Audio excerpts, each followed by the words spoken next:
You want to ring the bell? You want to subscribe and like? Yeah, I'm going to subscribe and like. Good evening, everybody. John Buckley here. Yes. And Dr. Tai Houser. I'm so excited to be here. I missed last week. I'm sorry. What was his name? Please tell me a good story. Oh, do I have a story for you, Al? Lots of interesting news. That ridiculous House passage of the trans bill. It's just ridiculous. Florida is Arkansas. Geez, who would have thunk? We are what we do. That's right. Well, welcome to Queer News Tonight, the world's first and only LGBTQ daily evening news. It's time to queer up the news. It's 7 p.m. Thursday, April 15th, and we are literally out of the closet and into the headlines. So many of your important stories we are going to tell this evening on Queer News Tonight. The world's first live daily queer evening news show. Out of the closet and into the headlines on Q News Tonight. Thank you for joining Queer News Tonight. This is the world's first and only unedited live LGBTQ evening news show. Whatever happens, you're going to see it. This evening, we bring you the news of and perspective representing the LGBTQ community from South Florida, America, and across our planet. I'm your anchor at Queer News Tonight, Al Ferguson. And first up, let's welcome anchor Dr. Tai Houser. He is an associate professor of English and Humanities at Broward College. Additionally, he teaches for extended periods of time at international colleges in China, India, Spain, and Bolivia. He also serves as our progressive college professor host on Happening Out Television Network's discussion and debate show, Gay Town Hall, every Thursday at 8 p.m. Good evening, Tai. Good evening, Al. I just want to say that since I'm vaccinated, I look forward to getting back to those international gigs. Yeah, absolutely, and in every possible way. Next up, let's welcome anchor John Buckley. He is a client advisor at Ramoa, vice president and program director of the nonprofit organization Unity Coalition, as well as the creator of the initiative Kioba, a free traveling social event that features inspiring speakers, topics, and a safe space for all same-gender loving men of color. Plus, he is also known as Buck Lords from the famous House of Lords. Good evening, John. Thank you, Al. Well, tonight, we begin with the queer headlines. The LGBTQ community in South Florida and across America is diverse. Our community across the world is vast, and here are the bullet points of the queer news for today, Thursday, April 15. Let's begin by queering up trans rights. Florida House has passed a trans-exclusionary sports bill and sends it now to the Senate. Legislation requiring transgender female student athletes to play sports on all boys teams passed yesterday in the Florida House of Representatives. But the bill's future in Florida will now come down to the Senate, and that's shaky. Florida representatives passed the bill, House Bill 1475, even after the National Collegiate Athletic Association, the NCAA, made clear it would pull national championship sporting events from states that bar athletes from competing based on their gender identity. In the case of Florida, that could mean the loss of 50 events with $75 million of economic impact. The bill, which affects sports in public schools and state colleges and universities, passed on a nearly party line vote, even as LGBTQ plus Florida lawmakers pleaded and openly wept at what they called an attack on children. Trans-exclusionary sports bills have been signed into law this year in Arkansas, Mississippi, and Tennessee, and executive orders to that effect have been issued in South Dakota. West Virginia will likely be the next state with such a law. The bills are part of a rash of anti-trans legislation introduced in states around the nation in 2021. All Democrats voted against the bill except one. Dr. James Bush, And guess what? He represents Miami's Wynwood neighborhood. Well, Mr. Bush, get thee behind me, Satan. Yeah. One thing that I think we want to know, that I think is important to even the straight community is this economic impact. The more we get into it, the more it's going to affect us directly. You know, we don't pay tax here in Florida. All our tax revenue comes from travel, from folks coming to visit. So if we're going to get rid of $75 million of potential income, then we're going to have to start looking at different ways of making up that revenue. Mm-hmm. Especially if we do it over a culture war issue. Yeah. Right, more or less as well when it comes down to transgender women. I think sports is sports, and at the end of the day, regardless, they should be allowed to play with however they identify. Yeah. This is a non-issue. It's a non-issue everywhere. The Florida House and the Republicans and that one Democratic member of the House in Wynwood, Miami, are doing this completely for politics, and that's what's really behind this. I thank the NCAA, and I look forward to other organizations doing the exact same thing, especially other business organizations that decide to come to Florida, that are threatening Florida, because we already know it works. North Carolina passed a bill in 2016, of which every provision in that 2016 law has now been repealed. And it was repealed because they lost millions and millions of dollars in North Carolina. And that's what's coming for Florida. Prepare, Florida. You're getting ready to see an onslaught. Well, and Georgia's seeing it with their voting laws, right? Yeah, seeing it. All right, next we're going to queer up business. Disney parks drop gendered requirements for hair, nails, jewelry. Employees of Disney's massively popular theme parks, including Disneyland in California and Walt Disney World in Florida, will be allowed greater flexibility and more opportunities for expression through their costumes, hairstyles, jewelry, and nails. The announcement, coming on the eve of Disneyland's reopening on April 30th, was made yesterday by Josh D'Amaro, the chairman of Disney Parks Experiences and Products. The Disney theme parks are adding inclusion as one of the keys, with an effort to make the company's diverse employee and customers feel more welcome. In addition to removing racially insensitive aspects of rides like Jungle Cruise and Splash Mountain, the company is launching mentoring programs to hire more minorities. D'Amaro said, quote, "We're looking at other traditions too, including the policies that guide how our cast members show up for work. Our new approach provides greater flexibility with respect to forms of personal expression surrounding gender-inclusive hairstyles, jewelry, nail styles, and costume choices, and allowing appropriate visible tattoos. We're updating them to not only remain relevant in today's workplace, but also enable our cast members to better express their cultures and individuality at work," end quote. I mean, when was the last time you went to Disney World and you recognized the hairstyle of a character? Or much less what they look like outside of a costume? You don't even really get to see that. So why should it matter how you show up to work when you get into costume? Yeah, and one of the things that's also part of this decision is they're starting to say that if you have tattoos, it'll be okay, because they had a hiring situation.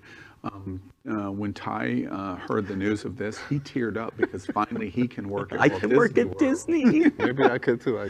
Right? It's interesting it's taken this long. Disney is arguably, for LGBTQ employment, 155,000 employees, is the largest LGBT employer in the world. It's surprising to me that it has taken this long to get there, but congratulations, I'm glad they're getting there. Yeah, they do seem to be a really progressive employer, which is why I agree with you, Al. It seems like a long time in coming to get there. Yeah. But, you know, I'm glad I have a new career choice now. Yeah. I can get off this lousy show with you. Yeah, exactly. You'll be well suited at the Magic Kingdom. Really well suited. Cotton candy vendor? I can see. Well, next, let's queer up entertainment. Former Bachelor star Colton Underwood comes out as gay. Former Bachelor star Colton Underwood has come out as gay. The 29-year-old reality dating show alumni and former NFL player opened up about coming to terms with his sexuality during the past year. He said, quote, "I've ran for myself for a long time. I've hated myself for a long time. The next step in all of this is letting people know I'm still nervous. It's been a journey for sure. I'm emotional in such a good, happy, positive way. I'm in the happiest and healthiest I've ever been in my life, and that means the world to me." End quote. Underwood, who spent a few years in the NFL after getting drafted by the San Diego Chargers in 2014, began his reality TV stint on Becca Kufrin's season of The Bachelorette, before going on to star in The Bachelor in 2019. He and his Final Rose recipient, Cassie Randolph, dated until last year. Underwood has been dealing with his sexuality from an early age. At one point in the 2020 book, he wondered if his hesitancy to sleep with his high school girlfriend meant that he was gay. And quote, "Maybe if I had been gay, it would have helped me to better know myself better and sooner. Maybe I wouldn't have stayed a virgin. Maybe I wouldn't have asked, 'Who am I?' as often as I did and suffered as much because I didn't have an answer. Identity was such a big question mark with me. Yes, I was a football player, but what else was I? Was there anything more?" End quote. You know, I'm actually kind of torn over this story. Of course, I'm glad that he's finally come out. It's always sad to me when people come out. The only thing that would be sadder for me in this story of coming out is if he was 50 years old, because it's a lot of repression for a long time. So I'm happy for him, but I'm also, I have this feeling of a tendency of being critical over the issue, because a lot of people got hurt through these years. I've seen this at Sawmill, for example. When you're in the closet and you hide identity and you are overtly, in terms of opposite sex relationships, that person is significantly affected, and him more than anything else, because he's in the premier dating show reality concept in the world of The Bachelor. And so all of the girls that he is involved with there, de facto, he's deceiving, and it must be a very painful situation for them. I understand what you're saying, but I want to, I think, push a little bit on it, because the coming out process is a long and very personal journey. And so, you know, whether he was out, or whether he was gay and didn't know it, or whether he was in a process of coming out, like, those are different things. Did he intentionally hurt someone, I think, is maybe a better question. Did he knowingly do this? What do you think about the admission, though, in his book in 2020, that he suspected when he was in high school? And so he's gone another decade suspecting, oh, I think I'm gay. And he ignores that. Football makes him ignore it. You know, you can't be a professional football player. He felt like he couldn't, to the point where he pushes and suppresses that to the point where he's going to go on The Bachelor. So he suspected what was going on, at least at the minimum. Yeah, but I would I would argue that that's kind of blaming the victim, because I think that in that situation, he's kind of the victim of the social pressures and the social realities in which he was forced to live. Yeah. I mean, granted, at the end of the day, yeah, you feel a lot of pressure socially, but you still have, and you still made a choice, and you made a decision. So at the end of the day, I mean, it all starts and ends with you. You ultimately, when you wake up, you have a choice to either live in your truth or hide behind a lie. Yeah, yeah. It's interesting, regardless of whether you think this is good news or you're disappointed in the news and the way he did it. It's an example of why LGBTQ acceptance needs to happen in the United States, so we don't have stories like this. Absolutely. Well, next we queer up the world. 1 in 6 homeless LGBTQ+ youth have been sexually abused by family members. LGBTQ youth homelessness charity AKT, based in the United Kingdom, reported today almost a fifth, 17% of LGBTQ plus young people said they felt like they had to have casual sex to find somewhere to stay while they were homeless. A similar number of 16% said they engaged in sex work as a direct result of being made homeless. Almost a quarter, 24%, said they experienced being homeless for 1 to 3 months, while 21% experienced up to 6 months of being homeless. Almost 3% said they had been homeless for over 3 years. The damning report found that many LGBTQ plus young people experienced sexual abuse before being made homeless, and 1 in 6, 16%, said they were forced by family members to do sexual acts before they became homeless. The same number said they experienced this with a romantic partner. Sadly, the AKT report found abuse was prevalent in other areas. 2/3, 66% of LGBTQ young people are homeless, that were homeless, said they were repeatedly belittled by family members to the point that they felt worthless, and a similar number, 61%, said they felt frightened or threatened by their family before they became homeless.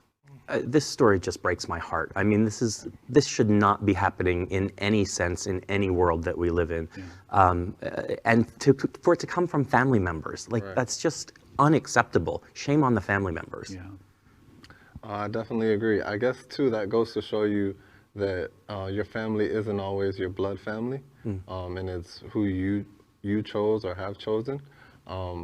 This is also one of the reasons that I'm very glad that I get to take part in the community and providing a resource through Unity for youth or anyone, period, to get the assistance or just let them know that you're not alone and you have someone that can be that voice and help you at the same time get that voice to speak up for yourself. You know, I'm not sure that the study is as clear as it should be, because what should pop off the page in our reporting tonight is this is not talking about trans, this is not talking about any segmented component of our community. It is talking about the broad LGBTQ community, young people. Yep. And this report is saying 67 out of every 100 LGBTQ people feel like they have been harmed in their own family. How do you recover your life with that start? And that is one of the issues that's really at the heart of why we have so many problems in our community, because this is so overwhelmingly prevalent in terms of what happens. Yeah. Yeah. Well, on a lighter note, let's queer up entertainment. Yay! Dragula Season 4 to premiere on Shudder with a $100,000 prize. The stakes have been raised at the Boulet Brothers Dragula. The groundbreaking drag competition will have a $100,000 prize, its largest ever, for its 4th season, which will officially debut on AMC Network's horror streaming network, Shudder. Past seasons of the bunches often reveal the horror, supernatural, and thriller genres. Past extreme fear-based challenges include being buried alive and consuming maggots. Written, produced, and co-directed by the Boulet brothers, the 10 episodes of Season 4 also featured David Signori as executive producer and Nathan Noyes as a director, in association with OUTTV. Even for $100,000, I'm not eating maggots. I'm not. Yeah. That makes me want to follow up what you would actually put in your mouth, but I will refuse to do that. You know, it's interesting to me. I've watched everything of RuPaul's Drag Race, obviously. I had not watched season 1 and season 2. And then this drag queen caught my attention, drag king caught my attention, and I watched season 3. And the show is a rough and tumble version of RuPaul's Drag Race.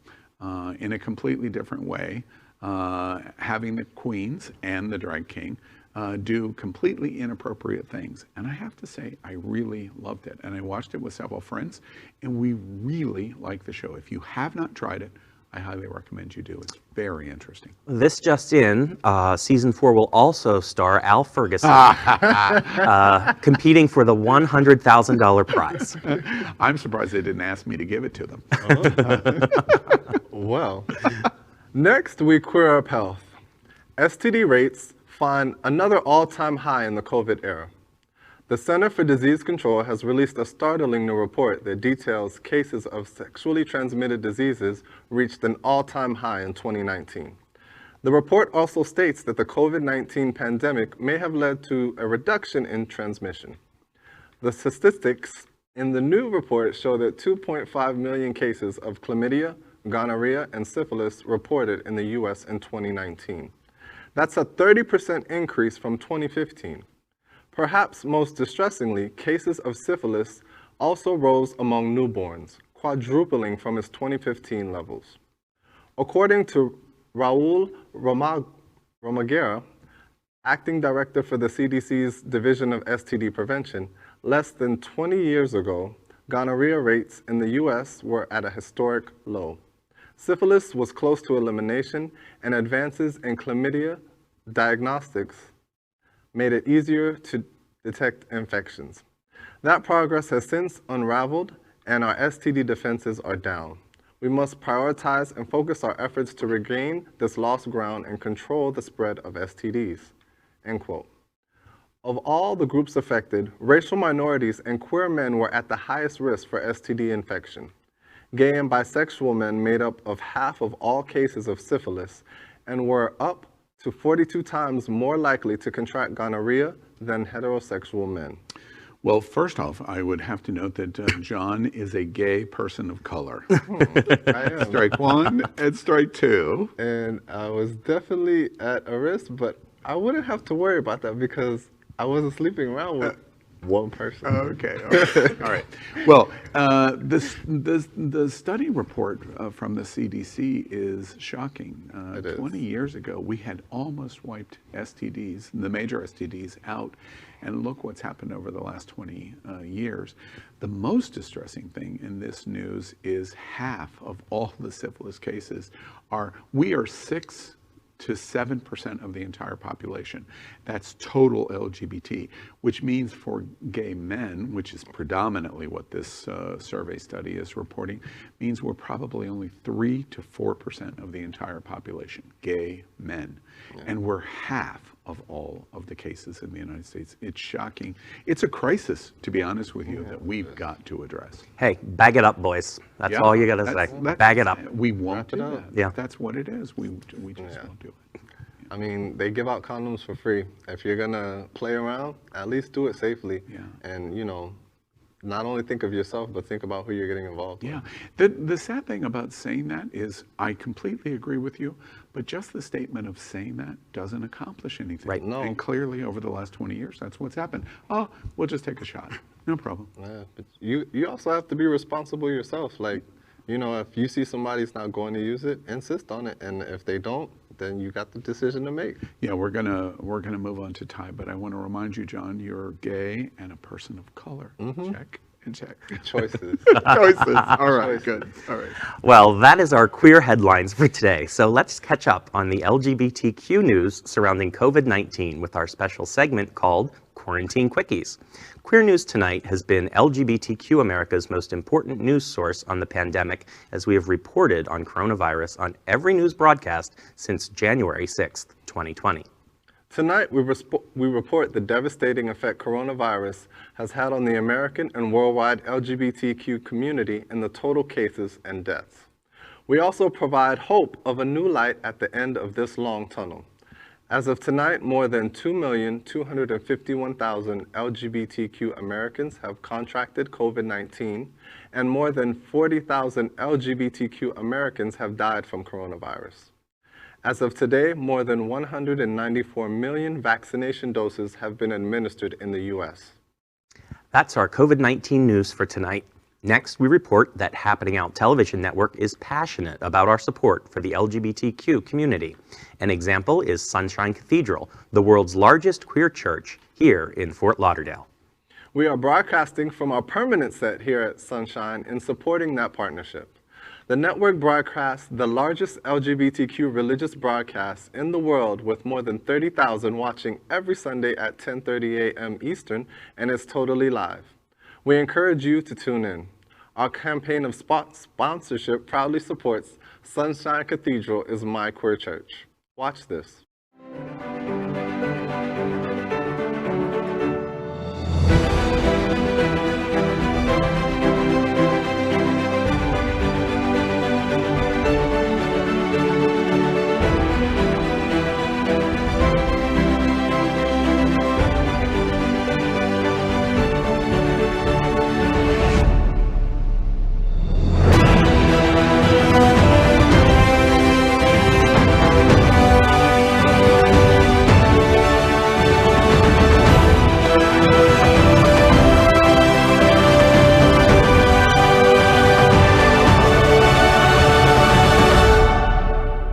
I'm Nick Matheny from the University of Miami, and Sunshine Cathedral is my queer church.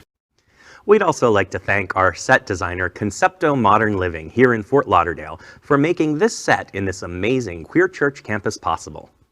Finally, we thank Queer News Tonight's hotel sponsor, Best Western I-95 Fort Lauderdale.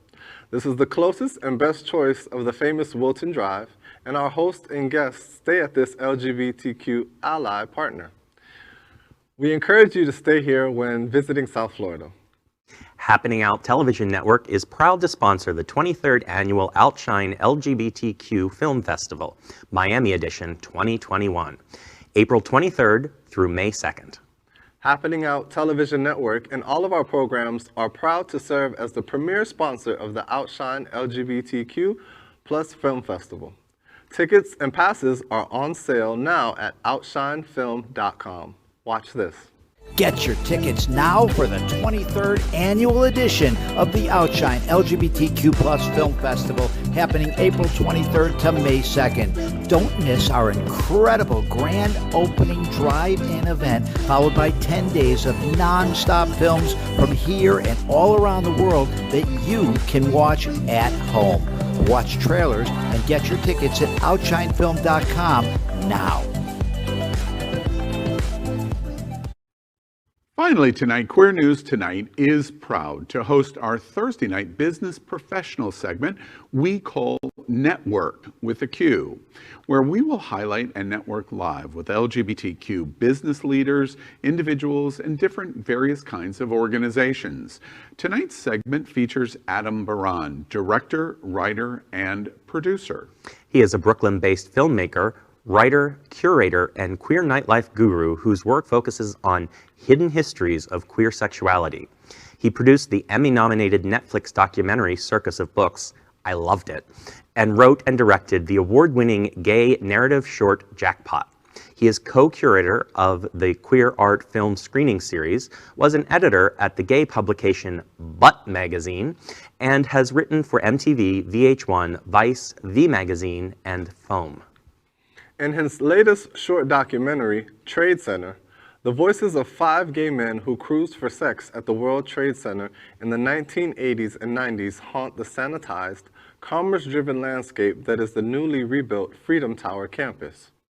Trade Center takes viewers on a tour of the former financial hub, destroyed during the terrorist attacks on 9/11, as 5 subjects describe their memories of meaningful public sex encounters in each location. Here to tell us more, let's please welcome director, writer, and producer Adam Baran to NetWERQ here on Queer News Tonight. Good evening, Adam. Good evening. Thanks so much for having me. It's a pleasure to be here. Well, I have to start. We're going to get into a lot of different kinds of things, but all of us are excited of your pinnacle achievement of your career writing for Butt Magazine. Oh, thank you. Yeah. I did enjoy writing for Butt Magazine. It's the second time today that's been brought up. Yeah. So, yeah. I've got jokes, but I'll save those. We did the story and the film festival submission for Twin Towers. We did the story because we thought it was so interesting. Obviously, I have not seen the short documentary yet, but we thought it was so interesting because the intersectional issues of the Twin Towers and gay men cruising bathrooms in the Twin Towers, the loss of the towers in 9/11. Of course, we know about Greenwich Village, and we know about Central Park and other famous cruisy areas in New York and Manhattan, but had never heard the connection of the Twin Towers themselves. How did you fall into this as a story, and then your interest of telling it as a short documentary? Sure, that's a great question. I agree. For me, finding out about the Twin Towers, the World Trade Center, being a kind of well-known downtown cruising ground was a real shock. And I first encountered it in an essay written by a friend of mine named Billy Miller, who is the publisher of the famous gay magazine called Straight to Hell. And he had written an article for a book that was published in the early 2010s, and kind of expounded on the campus, the layout of what the cruising ground consisted of, which was bathrooms in multiple locations, as well as a stairwell location in the parking structure that used to exist prior to the first bombing. And so there were all these secret spots around the World Trade Center. And even since I've put the film out, looking in comment sections on some of the press that we've gotten, I've seen a number of people commenting, oh yeah, we knew about that. There was this bathroom, there was that bathroom. So there's so many more places at that space. And I guess what really struck me was that nobody knew about this. This is, like you said, wasn't well known like the Rambles or the Christopher Street Piers or any of these places that we know of as famed cruising spaces. And so I thought, this is important for somebody to document, and so that's what I took on as my task. Adam, when we reported on it at Queer News Tonight, of course, I spent a lot of time in the 80s and 90s in New York City and was completely unaware of this. And all of my circle of friends, when they saw our reporting at Queer News Tonight, said, Al, you're just jealous that you didn't know that this was going on at Twin Towers and in the parking garage, etc. What's the reaction been of doing this short documentary to New Yorkers, but really to the entire country and internationally, people that travel to New York from especially gay men? What's the reaction been of learning this news, that this was going on literally right under our noses, or whatever you would like to insert over nose? Sure. Well, I think, our reactions have been almost uniformly positive. I, was definitely nervous about the film because, the Trade Center and 9/11 are, is something, obviously because of the attacks on September 11th, that have been so memorialized and become such a, almost not almost, but politicized part of our history over the past 20 years. And so for me, it was, kind of nerve inducing to put something like this together. But I think the way the film is constructed, it really tries to show that, one of the reasons that I'm making this movie is because, like you said, not many people knew about this. And I think that part of the history of 9/11 and the Trade Center is that there's a kind of erasure that has gone on in terms of that, we know about lots of people who were terrible victims of the tragedy of 9/11. And this is a chance for us to think about who might else have been a victim of 9/11. And so for me, I think the response, most of the people who see the film seem to get it, and they're shocked in many ways, but they're not, they don't seem to be offended by it, which Again, I'm happy about. I haven't seen the short documentary yet, but I'm curious, in the interviews that you did with these men talking about the experiences, and probably many more stories are going to come out as the Twin Towers story in your documentary gains larger and larger footprint. What was the risk? Did they discuss what the risk of doing this at Trade Center versus the Pier or at Central Park or other locations? Was there unique risk at the Twin Towers in the 80s and 90s?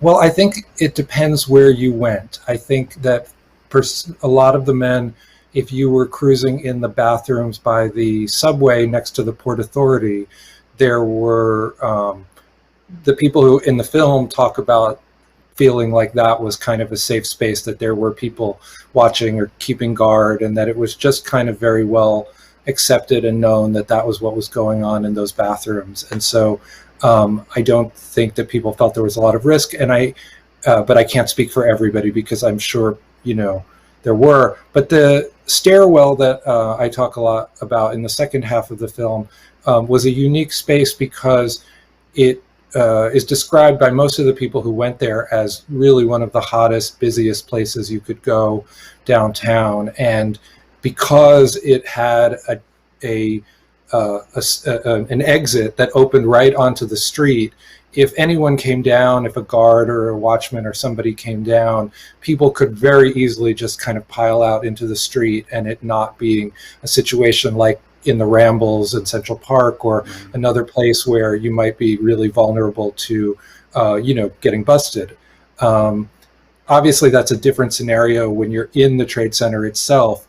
But I think that, that brings up whole other issues of like who and what type of people were able to have access to the bathrooms in the Trade Center. And one of my subjects talks about being able to get in there in a suit, so you have to look the part to be able to get into the Trade Center. And that's what I wanted to ask you about, which to me is a fascinating component of this story.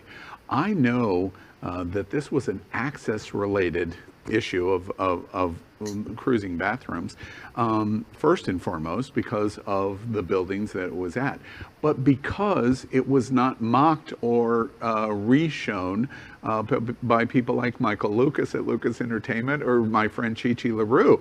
I've never seen any porn that implied that you would go to the World Trade Center. So that's the proof that this was uber secret and also very special in terms of the people that were going there, because nobody knew that this was going on.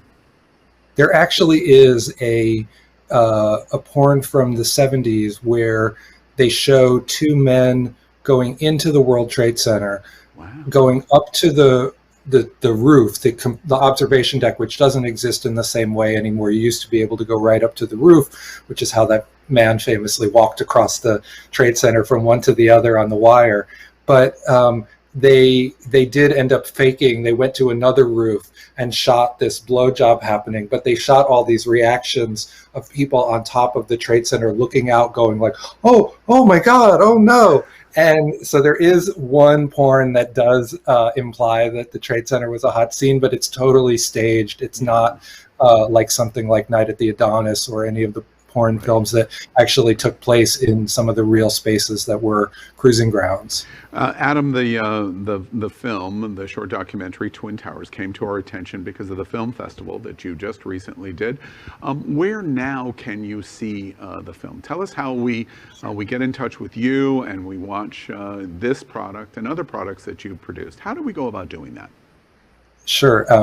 Trade Center is available on, right now you can watch it at mailchimp.com/presents/SXSW, South by Southwest, which is the festival that we just premiered at, has a partnership with MailChimp and Oscilloscope, and they have a great site set up with lots of other films from South by Southwest. So you can watch it right now if you go there. You can also check our social media, which is at Trade Center Film, and that's on Instagram, Twitter, and Facebook. So at Trade Center Film. And then if you're a festival goer and you'd like to see it in the context of film festivals, we're going to be playing the Maryland Film Festival, which is coming up next month, May 19th through the 27th. And we have other festivals scheduled for later points in the summer. But I would just encourage viewers, if you want to check it out now, definitely go to our social media, check out the link that we have up there, And I'd love to, feel free to reach out to us and tell us what you Well, thought. in that vein, Adam, let me extend the invitation right now. Happening Out Television Network and Queer News Tonight is principal sponsor of one of the best LGBTQ film festivals in the world, the OUTshine Film Festival here in South Florida. And Miami is getting ready to happen, and Fort Lauderdale will be later in the year. The invitation to you right now, in terms of you coming, and we should have a conversation about that, because your eye for unique in filmmaking is certainly wonderful. Before I let you go, I have to take a moment. I know Tai is peeing all over himself, so I've got to pull him in on this about your Emmy-nominated. Sure you want to show that on camera? Oh, now I know who you are. No, right. Your Emmy-nominated Netflix Circus of Books. Tell us about that process and what was all of that like? Yeah, thanks. We Circus of Books, which is still on Netflix and premiered last year in the middle of the pandemic to much acclaim, is a film that I got involved with about 5 years ago, 6 years ago. I was friends with the director, Rachel Mason, whose parents ran the famous LA gay porn shop, Circus of Books. And the film, as we followed them over the years, reveals, the impact of the business on their lives, on their family, and eventually, culminating in the store closing. And it's been an incredible process. When we made the film, I don't think we ever thought that it would be something that would be on Netflix, would be, Ryan Murphy would come on board as an executive producer, and that, would have a life so far beyond. Who? Ryan Murphy. Yeah. Who? Yeah, right. You got the acclaim in terms of the nomination. Does the process with Netflix and what you did with Circus of Books, do you feel that opened other doors, or it was just one more of the projects that you have been involved with in your writing and media participation and et cetera? Does it open doors for you?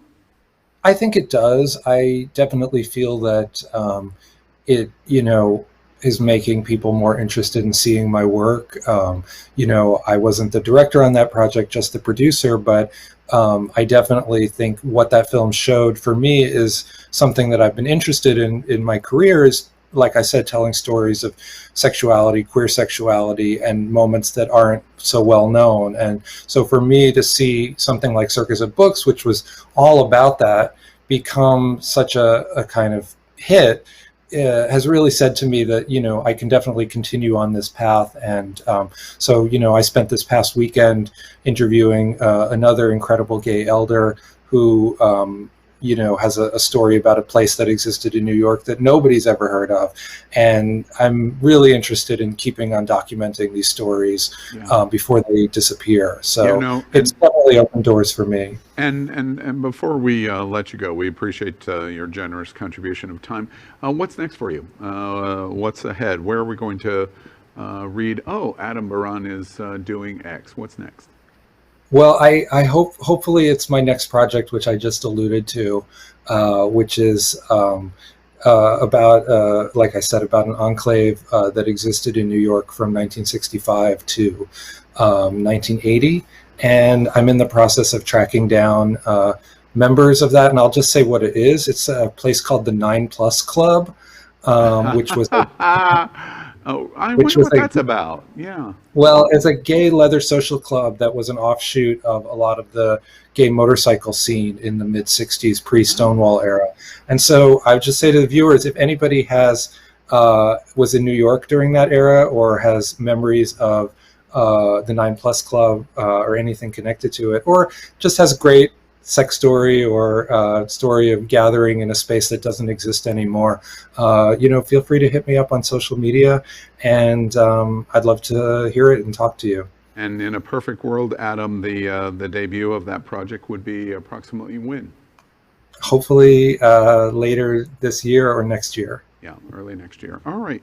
Well, Adam, thank you very much. Fascinating. Twin Towers completely caught our attention. And it is really an interesting opportunity that you cannot experience anyplace else. I congratulate you for that, because we could see the film art, of course, in terms of documentary, but also the news of what you brought behind the documentary, similar to Circus of Books, but you're demonstrating quite an eye in terms of exploring the culture of the gay community and the LGBTQ community, and we congratulate you and wish you all the luck in the projects that you bring to us next. Thanks for having me. Thank you, Adam. That is today's news for the LGBTQ community on the world's first and only LGBTQ evening news show. Is our community important to you? Then help us by liking and subscribing, ring the bell for updates, share this news. We are the only LGBTQ television live video news in the world that is out of the closet and into the headlines. We need your support. I'm your anchor, Al Ferguson, and on behalf of anchors Tai Houser and John Buckley, we will see you daily and every night at 7 p.m. Good night.